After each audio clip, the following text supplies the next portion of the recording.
राम राम गुरुजी, मेरा एक सवाल है। मैं पहले आपको पूरी बात बता देता हूँ।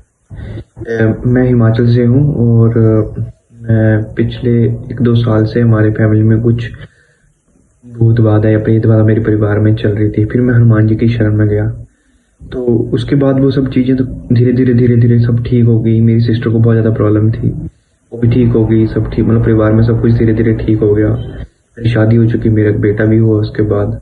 तो धीरे धीरे मैं हनुमान जी से जुड़ा। फिर जैसे उनके मैंने रामचरितमानस भी पढ़ी और धीरे धीरे सुंदर कांड की मैं पाठ करने लगा। हफ्ते में एक बार, जिस दिन मुझे टाइम लगे, और सुबह शाम दोनों टाइम में पाठ करने लगा। तो धीरे धीरे ऐसा हुआ कि हनुमान चालीसा पढ़ते पढ़ते मेरा ध्यान राम जी की ओर ज़्यादा आकर्षित हो गया। मतलब राम राम जी का नाम लेना, जय श्री राम, जय, अपना ध्यान में भी राम राम का चिंतन करना मैं इस तरह से करने लगा। पर कुछ जब मैं देख रहा हूँ कुछ दिनों से मेरे साथ ऐसा हो रहा है कि मैं 15-20 मिनट ध्यान कर लेता हूँ, ज़्यादा तो नहीं, कोशिश करता हूँ जितने दिन में कर सकूँ। लेकिन मेरी जो सेक्सुअलिटी है, मतलब मेरी सेक्सुअल डिज़ायर जो है, या बोल सकते हैं काम वासना ने मेरी बहुत बढ़ रही है। जैसे जैसे मैं मतलब ध्यान ज़्यादा बढ़ा रहा हूँ तो बहुत ज़्यादा बढ़ती हुई जा रही है। और मैं बहुत परेशान हो रहा हूँ एक्चुअली। मुझे समझ में नहीं आ रहा मैं क्यों, क्योंकि ये मेरी कम होनी चाहिए और मैं मतलब अपने आप को रोक भी नहीं पा रहा हूँ। और मैं इस टाइम मतलब बहुत भारी मन से ये बोलना चाह रहा हूँ कि पता नहीं मेरे साथ ऐसा क्यों हो रहा है। मैं तो मतलब भगवान की शरण में जाना चाह रहा हूँ और मैं जैसे नीचे गिरता जा रहा हूँ। मेरे को समझ में नहीं आ रही मैं क्या गलती कर रहा हूँ। आप मेरा इसमें मार्गदर्शन करें कि मैं कैसे आगे बढ़ूं और मैं इससे कैसे निकलूं। बस मुझे यही जानना है। बाकी मैंने आपके उपन्यास तो अभी पढ़े नहीं है, मैं कोशिश करूंगा जल्दी से मंगवा के पढूं। पर आप मेरे इस सवाल का बहुत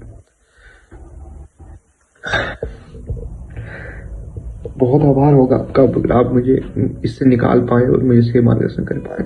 राम राम।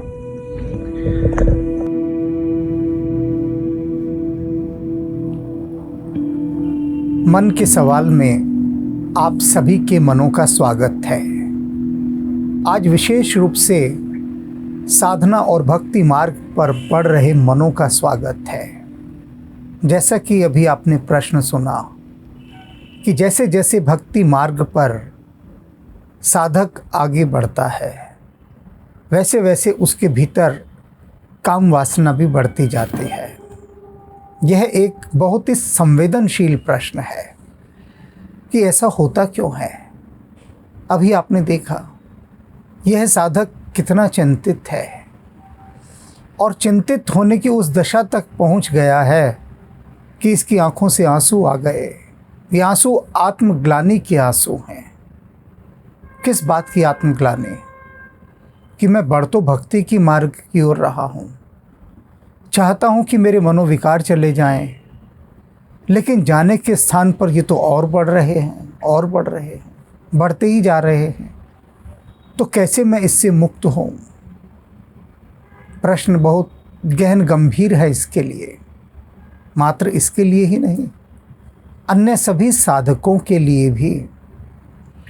अनेक साधकों का मुझसे मिलना होता है, अनेक साधु सन्यासियों का भी मुझसे मिलना होता है। एकांत में वे मुझसे अपने मन की बात साझा करते हैं और साफ साफ शब्दों में कहते हैं। जैसे अभी इस भक्त ने कहा, यह भक्त तो बहुत साहसी है, इसने तो सबके सामने स्वीकार किया कि इसे ऐसा होता है। ऐसा क्यों हो रहा है, इसका समाधान इसे चाहिए। लेकिन सभी सार्वजनिक रूप से स्वीकार नहीं कर पाते। तो अनेक साधक, सन्यासी, साधु बात करते हैं मुझसे, कहते हैं एकांत में कि ऐसा क्यों हो रहा है कि जैसे जैसे हमारा जाप बढ़ता है, वैसे वैसे हमारे भीतर काम वासनाएं भी बढ़ती हैं। और हमारी काम वासनाएं तो वैसे ही नहीं बढ़नी चाहिए, क्योंकि हमने संन्यास ले रखा है। हमने तो विवाह ही नहीं किया, अविवाहित हैं, आज तक ब्रह्मचारी हैं, फिर हमारी काम वासना क्यों बढ़ रही है?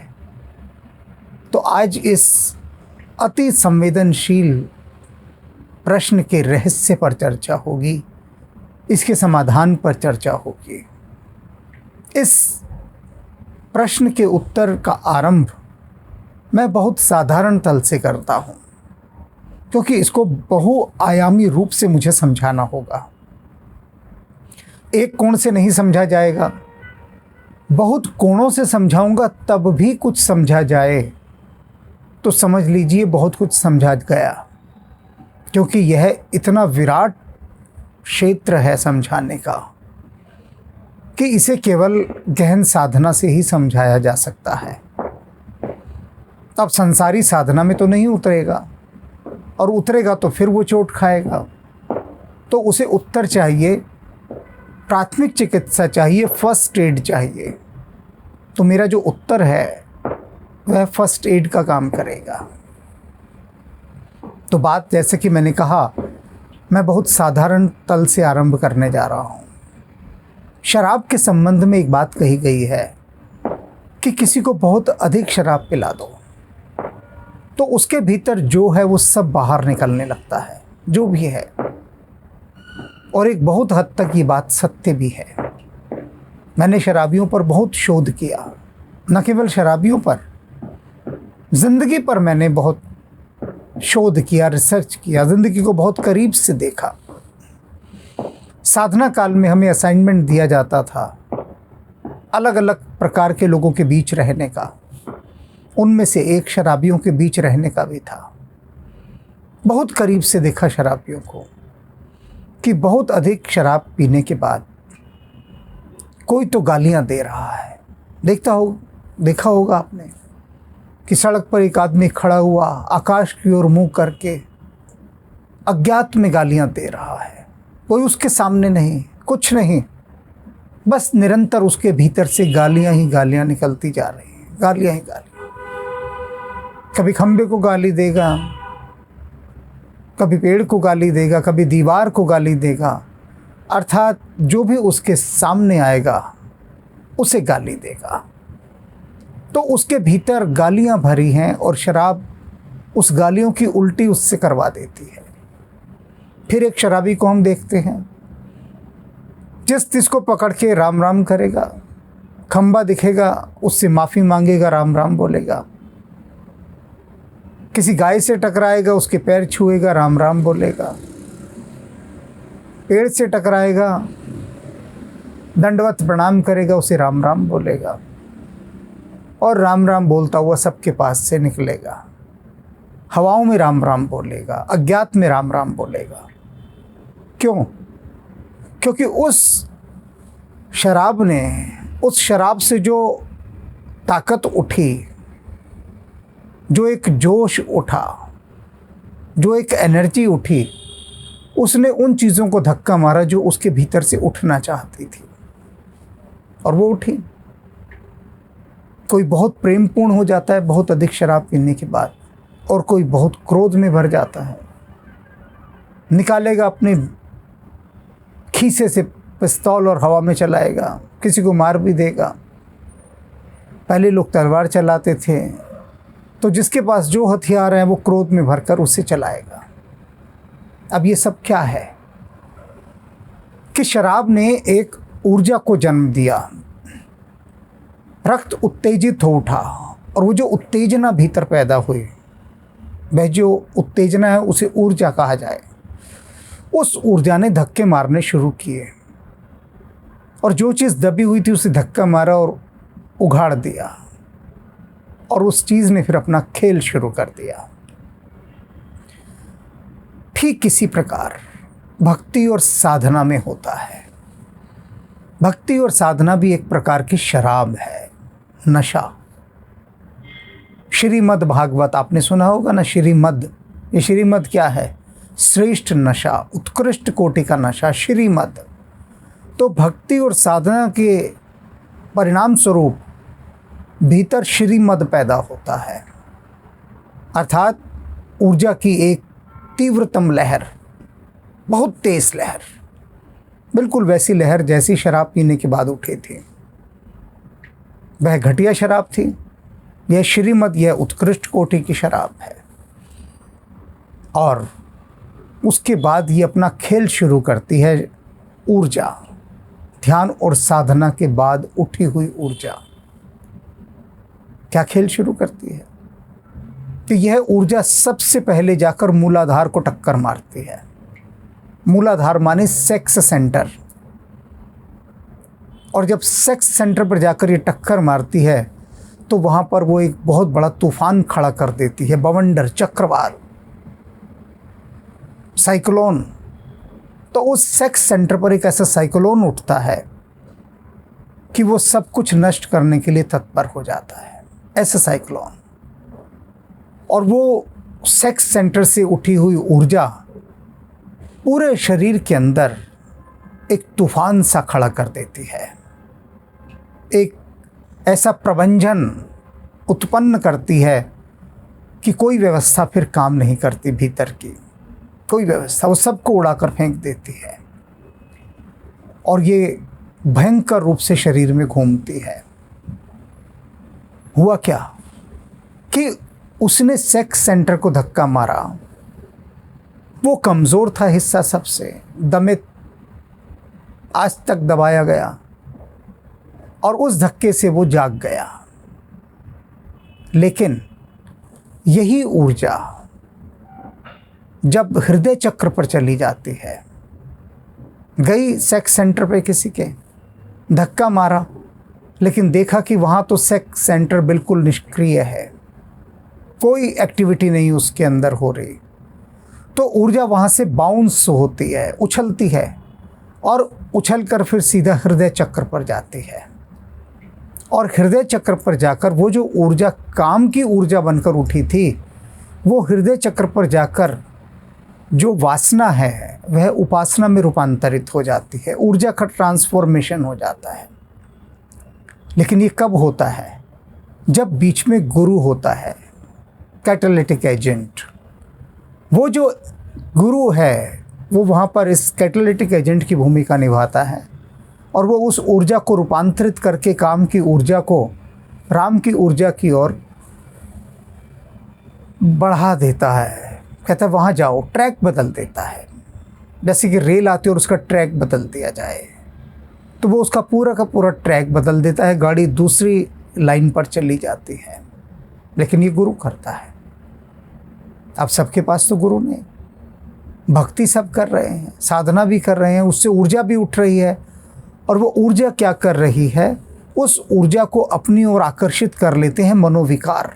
जो मन की बुराइयां हैं, वे सारी बुराइयां उस उठी हुई ऊर्जा से शक्ति पा लेती हैं और भयंकर होती जाती हैं। ऐसे में गुरु रेगुलेट करता है। गुरु एक रेगुलेटर है, इसे ऐसा समझिए। वो आपकी ऊर्जा को रेगुलेट करके और बड़े सही ढंग से सही दिशा में उसका पथ निर्धारित करता है, उसे निर्देशित करता है, डायरेक्ट करता है, डायरेक्शन देता है उस एनर्जी को। और वह ऊर्जा गुरु का आदेश मानती हुई चलती है। अब सवाल है कि गुरु कहाँ से लाया जाए जो इन सबको कंट्रोल कर सके। यहाँ पर मैं उस गुरु की बात भी बताने जा रहा हूँ कि वो गुरु कहाँ से ला सकते हो। हनुमान जी ने बड़ी करुणा से भरकर, इस कलयुग में बड़ी करुणा से भरकर, और मैं बड़े स्पष्ट और साफ रूप में अभी कह रहा हूँ, किसी को ये बात मेरा अहंकार लगती हो तो निश्चित रूप से लगे, उसमें मेरा कुछ भी अहित नहीं होगा, मानने वाले का ही अहित होगा, क्योंकि वह अपने मन को दूषित कर लेगा। तो हनुमान जी ने परम करुणा से भरकर इस कलयुग में हमसे राम कथा लिखवाई, रघुवंश नाथम। उसका प्रत्येक उपन्यास ऐसे एंटीडॉट से भरा है। जगह जगह पर इतने एंटीडॉट हनुमान जी ने रख दिए हैं कि जब कोई भी मन का विकार उस एंटीडॉट के करीब आता है तो वो एंटीडॉट एक्टिवेट हो जाता है, सक्रिय हो जाता है, और सक्रिय होकर वो उस मनोविकार के मुंह में चला जाता है। और मनोविकार के भीतर जो ऊर्जा काम की ओर बढ़ने वाली थी वह राम की ओर बढ़ने लग जाती है। लेकिन यह किन के साथ होता है? जो बिल्कुल इस पथ पर, इन आध्यात्मिक उपन्यासों के भीतर बिल्कुल तन्मय होकर ट्रैवल करते हैं, वे ऐसे यात्रा करते हैं कि जैसे अंतरिक्ष में यात्रा कर रहे हों, निर्भर होकर ऐसे यात्रा करते हैं। और इसके प्रमाण मुझे अनेक पाठकों ने दिए हैं, अनेक पाठकों ने। उन्होंने कहा कभी भी कहीं भी किसी समय किसी भी प्रसंग के भीतर से वो एंटीडोट ऐसे विस्फोटक रूप से प्रकट हुआ कि उसने भीतर के उस मनोविकार को जलाकर राख कर दिया।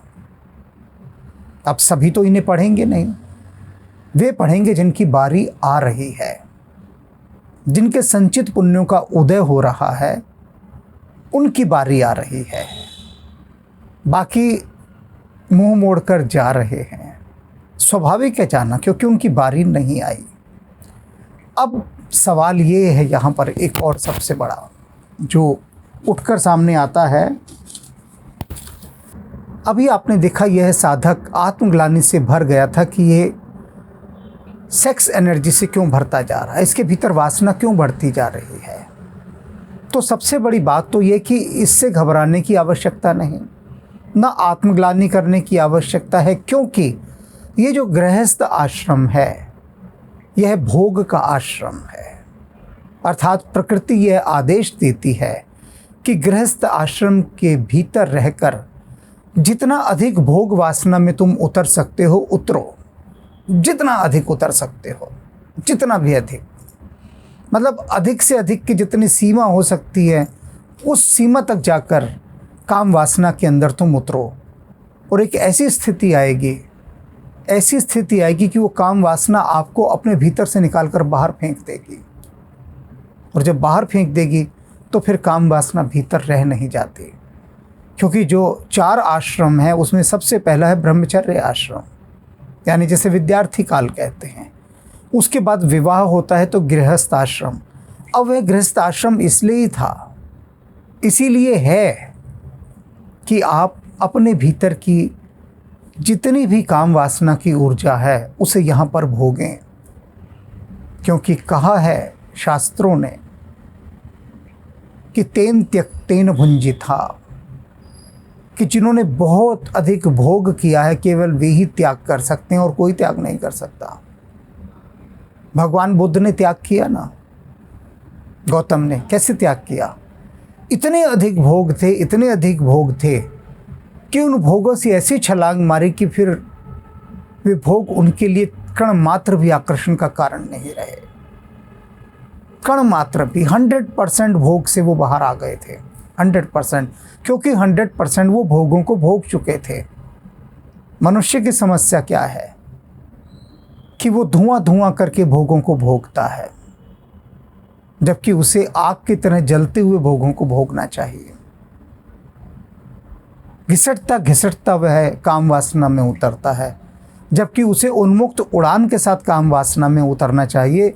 उसके बाद क्या होता है, काम वासना तृप्त होकर उसे अपने से मुक्त कर देती है, कहती है जा मैंने तुझे छोड़ा। जब तक काम वासना ना कहे मैंने तुझे छोड़ा, तब तक आप उसे नहीं छोड़ सकते, क्योंकि आप तो छोड़ ही नहीं सकते हैं। छोड़ेगी तो वह आपको छोड़ेगी, आप नहीं छोड़ सकते। तो वह छोड़े इसके लिए होता है कि उसे इस ढंग से भोगा जाए कि वह जो वासना है वह उपासना में रूपांतरित हो जाए। जो काम की यात्रा है, काम के लिए उठी ऊर्जा है, वह राम में रूपांतरित हो जाए। और इसके रूपांतरण के लिए मैंने कहा ना, गुरु की परम आवश्यकता है। और सबको गुरु उपलब्ध हो, इसीलिए ये हमारे आध्यात्मिक उपन्यास हैं। इनमें कण कण पर, एक एक कण कण पर आपको ऐसे अनेक एंटीडोट मिलेंगे जो आपको पता भी नहीं लगेगा कि कब आपके भीतर चले गए। और उस ऊर्जा के साथ मिलकर उन्होंने बहुत सारे भीतर जो रोगाणु थे, जो वायरस थे, उनको नष्ट कर डाला। आप इस वाम वासना से डरे ना, क्योंकि ये प्रकृति की दी हुई एक ऊर्जा है। इसी ऊर्जा से इस संसार में सृष्टि आगे बढ़ती है, संसार आगे बढ़ता है, वंश आगे बढ़ते हैं। इसी काम वासना के कारण पौधों में फूल लगते हैं, इसी काम वासना के कारण ये फल लगते हैं। ये फल क्या है? जो इतने सारे फल सब्जियां आप सब खाते हैं, ये क्या है? ये उस काम वासना का एक सुंदर परिणाम है, सुंदरतम परिणाम, जिससे न जाने कितने लोगों का पेट भरता है। और ये बिना काम की ऊर्जा के नहीं उठ सकते, उत्पन्न हो ही नहीं सकते। तो ये जितनी भी प्राकृतिक काम की ऊर्जाएं हैं, ये रामोन्मुख हैं, राम की ओर बढ़ती हुई निरंतर हमें स्पष्ट दिखाई देती हैं। हमें भी यही करना है। गृहस्थ आश्रम का जो काल दिया गया, वह इसीलिए दिया गया कि दायित्वों को निभाते हुए, गृहस्थ की मर्यादा में रहते हुए इस काम वासना का पूर्ण रूपेण भोग किया जाए और उस अवस्था को छू लिया जाए जिस अवस्था को छूने के बाद यह लगे कि ये भोग सारे व्यर्थ हैं, उनकी निरर्थकता समझ में आ जाए और जितनी इनकी सार्थकता होती है उतनी आवश्यकता भर इस उपयोग में ला ली जाए, तभी होता है। इस गहराई को समझते हुए आप भक्ति मार्ग की ओर बढ़िए, साधना कीजिए। ये जो काम वासना आपके भीतर उठकर आपको डरा रही है, उसे बिल्कुल भी डरने की आवश्यकता नहीं। उसको राम के चरणों में सौंपते जाइए। गृहस्थ आश्रम में आप हैं तो राम को अर्पित करते जाइए, और धीरे धीरे ऐसा होगा कि आपकी जो ये काम की ऊर्जा निरंतर जब राम उन्मुख हो जाएगी, वो देखेगी कि ये कर क्या रहा है, मैं इसके भीतर उठती हूँ और ये मुझे राम को चढ़ा देता है। हर बार ऐसा होगा तो एक स्टेज ऐसी आएगी कि काम की ऊर्जा स्वयं राम की ऊर्जा बनकर राम की ओर बढ़ेगी और आपको सताना बंद कर देगी। ये जब होगा तब होगा, लेकिन इससे भयभीत होने की या आत्मग्लानि से भरने की बिल्कुल भी आवश्यकता नहीं है। और जैसा कि आपने कहा अभी कि अभी तक आपने मेरे आध्यात्मिक उपन्यासों का अध्ययन नहीं किया है, तो कीजिए करना शुरू। पहले मैं ये बात नहीं कहता था, क्योंकि भीतर मन में कहीं एक संसारी मन भी बैठा था जो सोचता था कि अरे लोग क्या कहेंगे। फिर एक दिन हनुमान जी ने क्लास ली और कहा ये काम मेरा है, ये मैं करवा रहा हूँ, तुझे थोड़ी ना लोग कहेंगे, जो कहेंगे मुझे कहेंगे। तो गठरी बांध के बस मुझे देता जा, जो जो दे रहा है मुझे देता जा, ये मेरा काम है, मैं राम काज करीबे को आतुर हूँ और तुझसे करवा रहा हूँ, और तुझे भी आतुर होना पड़ेगा, करना पड़ेगा। तो खुल के बोल, स्पष्ट बोल कि ये पुस्तकें हनुमान जी की हैं और जिसको अपनी बात बनवानी हो वो पढ़ ले। बहुत स्पष्ट घोषणा है ये, बहुत स्पष्ट। लेकिन एक बात और बता दूं कि परमात्मा स्वयं उतर कर भी आकर घोषणा करे, और उसने की है समय समय पर, तो लोगों ने उसको भी इग्नोर कर दिया, उपेक्षा कर दी परमात्मा की भी। तो मैं तो हूँ क्या चीज़, मैं तो हनुमान दूत हूँ और कोई हूँ भी नहीं, हनुमान जी का शिष्य हूँ, तो मेरी तो कोई बिसात ही नहीं है। यहाँ तो हनुमान भक्तों को भी मैंने देखा जो हनुमान जी को नकार देते हैं, साफ कहते हैं ऐसा हो ही नहीं सकता कि हनुमान जी आके तो और किताबें लिखवाएं आपसे, ऐसा हो ही नहीं सकता। उनको ही हनुमान जी पर भरोसा नहीं है, उनको ही भरोसा नहीं है। तो मुझे बड़ी हंसी आती है कि दिन में 108 बार हनुमान चालीसा रटते हैं और उन्हीं हनुमान जी पर भरोसा उनको नहीं है, उन्हीं हनुमान जी पर। और ये बिना पढ़े, पढ़ने के बाद कोई आदमी कहे, पढ़ने के बाद तब बात मानी जा सकती है कि वो कहे, लेकिन इतनी हिम्मत किसी में होती नहीं है। आज तक तो कोई कर नहीं सका। कईयों ने कहा, कईयों ने दावे किए कि ये किताब बेचने का धंधा है।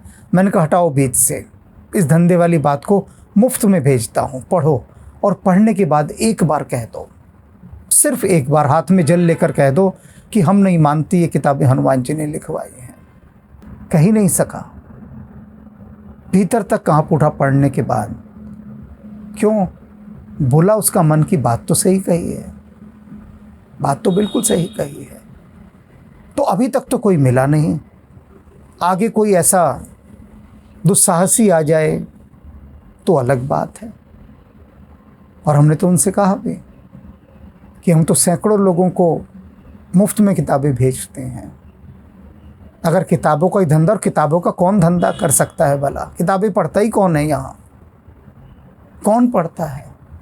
गिने चुने लोग हैं, गिने चुने जो इनको पढ़ रहे हैं, सिर्फ गिने चुने। और गिने चुने भी कौन से? जिनको चुन लिया है हनुमान जी ने, सिर्फ वही। और वो गिने हुए हैं और चुने हुए हैं। तो धंधा तो किताबों से तो नहीं हो सकता, और वो भी आध्यात्मिक पुस्तकों से कतई नहीं हो सकता।